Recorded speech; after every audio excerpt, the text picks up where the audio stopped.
It was the 2nd of January, 2:04 a.m. I woke up to knocking on the door. One knock every 3 seconds. I slipped on my slippers and walked down the stairs. As I walked down, the knocking on the door got faster, almost like a heartbeat. When I got to the door, the knocking stopped. I looked outside and nobody was there. I went back to my room and went back to bed, thinking it was just some kids playing a prank. At 4:21 a.m. I woke up to the front door slamming shut.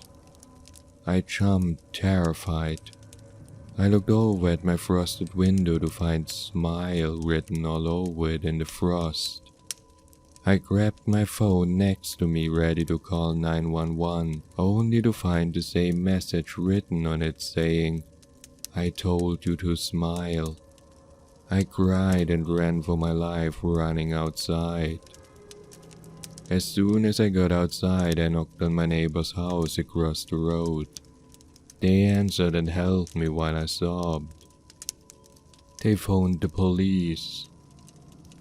At exactly 5:42, the police came to my neighbor's house after an excessive search of my house. They told me there had been no evidence at all of anyone in my house other than me. The messages on the window were gone. Same with my phone. They told me to get some sleep and advised me to see a doctor about stress and anxiety problems. Fuck that. I knew what happened to me was real. The following evening, after spending the day at my neighbor's, I went home. I went to the bedroom and set up a camera. It was aimed at my bedroom door and my bed. I set it to record and went to sleep. Thankfully, I slept through the night. However, as I watched the footage, I couldn't believe what I saw. At 3 in the morning, something crawled out from under my bed.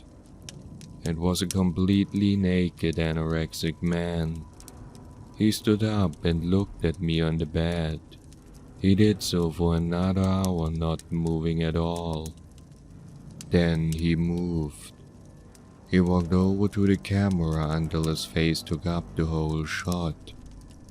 He was extremely pale and had bulging veins all over his head. His eyes were completely black with a huge smile on his face. He stared at the camera for another 2 hours, not blinking, just slightly twisting his head every now and again.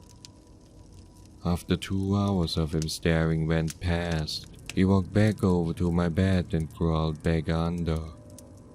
I skipped the footage forward until it showed me getting up and walking over to the camera. The video finished. I was frozen with fear. The video showed him going back under, but not leaving. Whatever it was still there.